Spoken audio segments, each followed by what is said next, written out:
Yeah, so and I remember going on this, well, I've been on lots of dates, but it's all, so even I mean, when you go on a date, a lot of times you're eating, right? It's not just coffee. And so I feel like these hawk eyes on me when I'm, like deciding what to order off the menu. And then while I'm relaying it to the waiter, there's this like judgmental, like look. And this one date I went on, this person was like, "Oh, you sure you want to order the dessert?" And I'm like, yeah. So, What a bastard! Oh my God. And then he was like, all the calories are in the last bite of the dessert. And I'm like, What? yeah. Did you leave? No. Was he very? You should have made him pay for the dessert. I'm just a very polite person, which I'm thinking I shouldn't be now. It's just Man, that's really yeah, horrible. yeah, disgusting. So they're fat shaming you? Yeah, they're fat On the shaming me. On the date. And I mean, mind you, these people aren't, models or like have like this like ultimate physique or are even tall. Oh my or, God, they need to have at least a six-pack before they say yeah, something exactly, like right? Like, or like, where is the fat shaming coming from? Just because I'm a girl or, I'm a woman, Yeah. I'm supposed to be a certain way.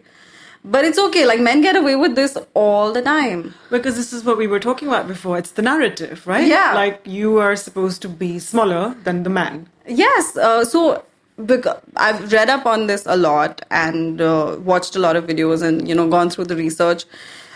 Even when we think of a couple in our heads, we imagine the woman to be smaller, shorter, more petite than the man. There are concepts of the boyfriend shirt and the boyfriend jeans and the boyfriend jacket, and it's all supposed to be larger than your frame. Right. And then there is of course, So if it rains, he gives you the jacket, not you give him your jacket. yeah. And you're just supposed to be the smaller size.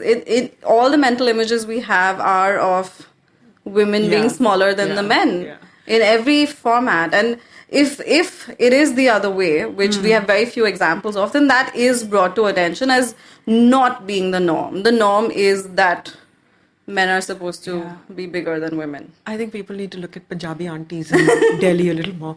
But you're right. I mean, there is a disparity. There is a double standard. Men, with their tummies hanging out and just not looking after themselves at all are okay. And they have no problem judging women, like standing around in a bar, scratching the balls. Guys, you do this. Yeah. And judging the women and rating them on a scale of 1 to 10 without any sort of self-awareness of where on the scale they fall and what they should aspire to or not aspire to, or the fact that they're just being really shallow. Yeah, totally. I mean, I've had weight loss regimens, diets recommended to me, or like by people on a date? Yeah, or like by male friends who are interested in me, I know. And it's like... so if you become thin, then I'll consider... Nice. Yeah, that has happened. Sweet. I was always like, so you had, there was this instructor coming. Is he still coming? Are you still working out? How's that going? It's like... I mean, it's just supposed to be on your mind 24/7, and it seems to be. So I have this rule now where I will not date somebody who looks like an actor or is or who's very into their physique, because I know that the conversation is just going to be around that, and there's only that much I can even listen to smoothie talk. So I personally also swipe left on men who've got their shirts open, because then clearly they're really into their own bodies. I'm judging, I know it's the reverse of what people do to fat people. I'm judging the thin people. But for me, for example, if somebody is really overweight, I try to look past that and see what their profile says. But also, I think for me, fitness is really important. So if they say they work out, that matters more to me than how fit they are, because I also know that when I date somebody, if they're not working out, I tend to become that person who's also not working out rather than inspiring them to start working out. They're like, it's 6 o'clock. Oh, you're still sleeping? I know, it's still sleeping.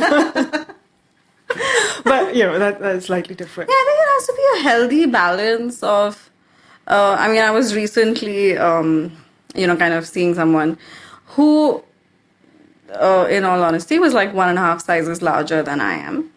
And his excuse was also like, I'm taller, but you didn't look that tall.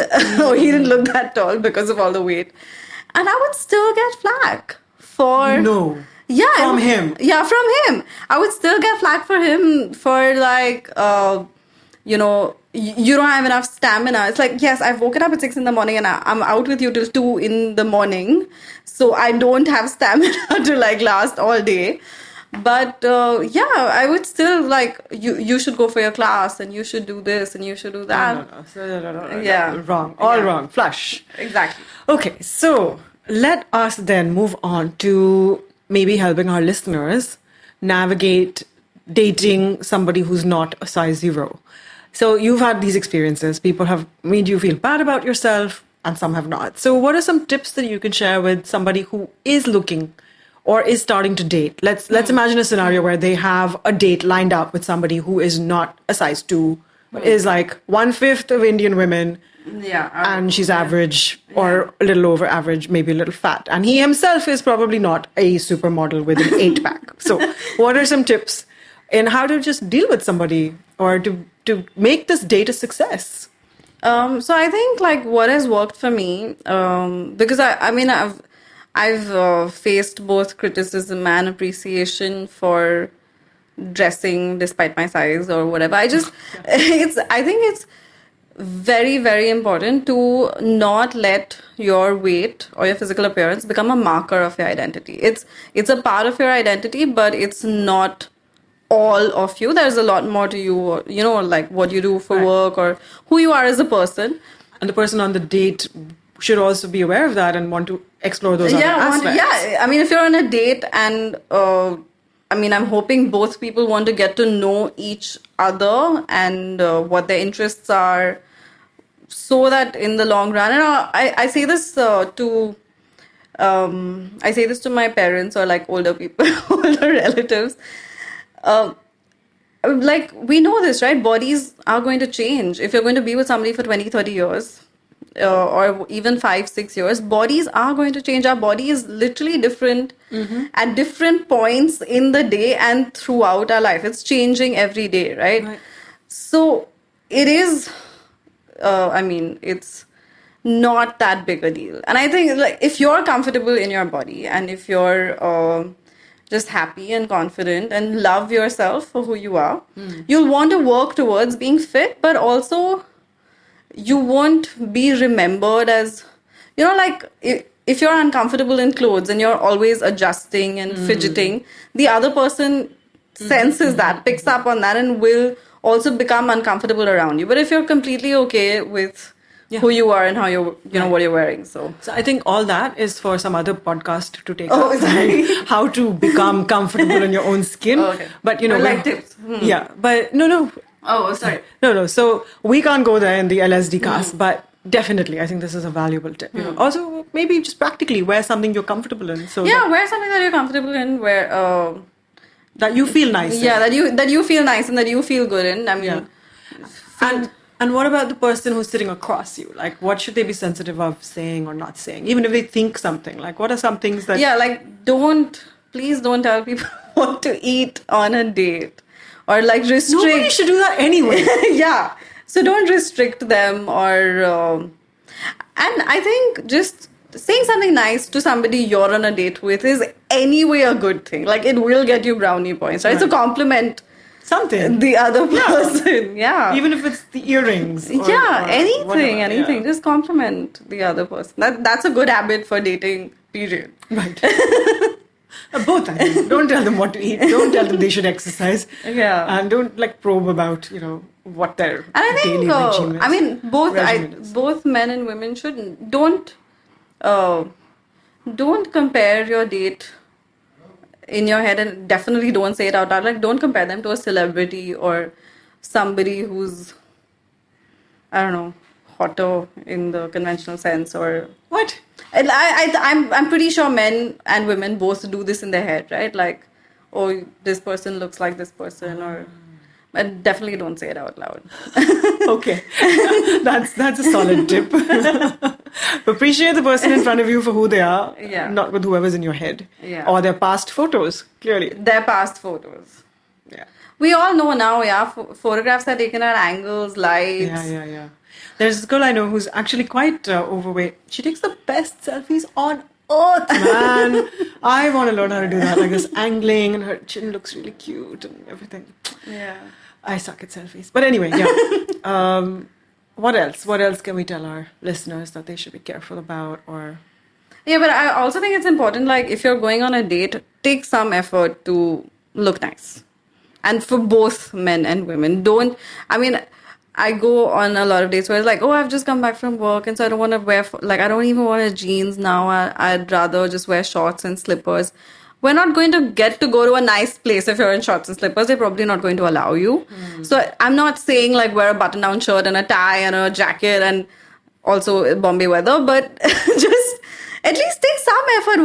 Wear a nice t-shirt with jeans. It's nice for the other person that you made an effort for them. Yeah, and both ways. Even women, yeah.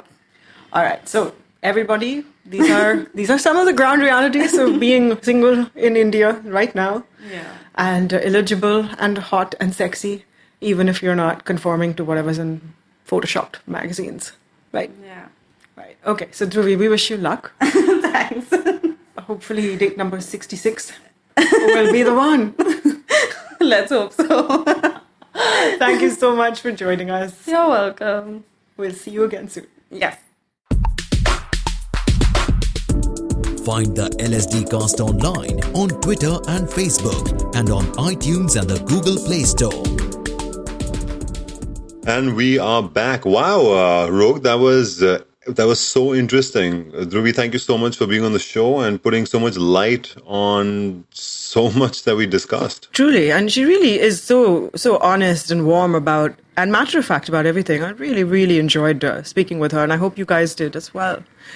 So, Prem, since you weren't there, but you've listened, so what do you think are the key takeaways from our conversation with Dhruvi? Well, I would say the first one would be not to live in glass houses. And I think a lot of people do that. They are so easy to pass judgment without even having a look at themselves in the mirror. And I think that's really wrong. That's true.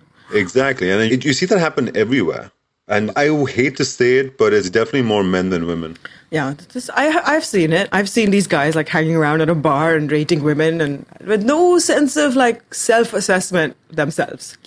I mean, I may not be a number one out of, an alpha male type of person, just standing around passing judgment. So basically people who live in glass houses should not throw anything, even if it's plastic or rubber, into other people's houses. Don't throw plastic. Because it's going to bounce back. It's going to bounce back and hit them between the eyes. That's my theory. All right. And the other thing I got out of it was be kind. You and I espouse this theory a lot, which is do unto others as you'd like done unto yourself. Like, how would you feel if you were suddenly fat or lost your hair? Like, Prem, what if your hair fell out? Or you got like skin patches or something? Oh my God. And you couldn't control it, or it was just difficult to control. What would you not want to hear? Like, wouldn't you be sensitive about it? And yeah, I mean, the last thing I want to hear is that, ooh, that bald patch looks so sexy.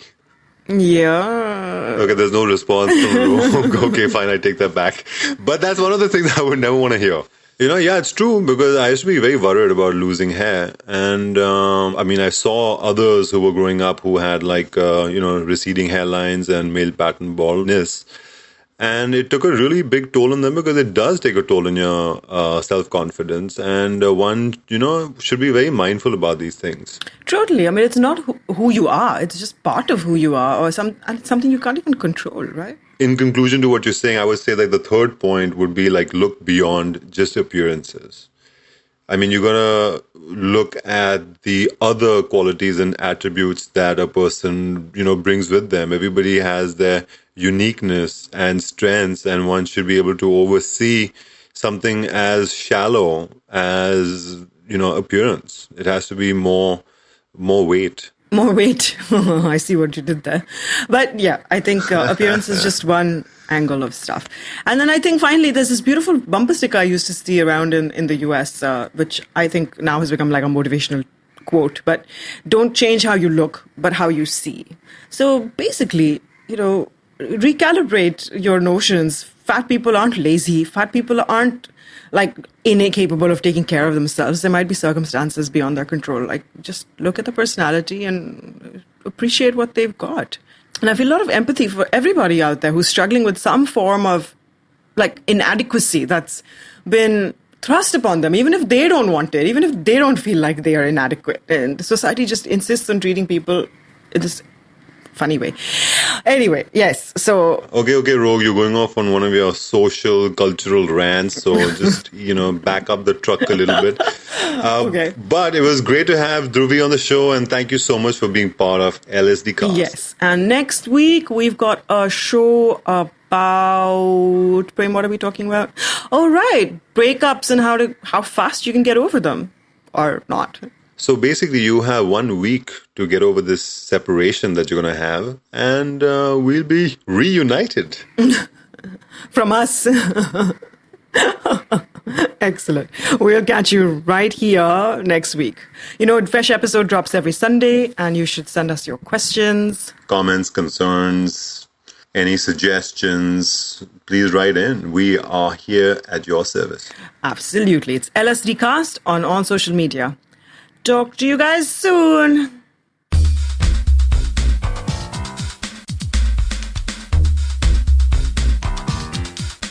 You've been listening to the LSDcast, where it's all about love, sex, and desi dating. With your hosts, Prem and Dhruv. A Sonologue production.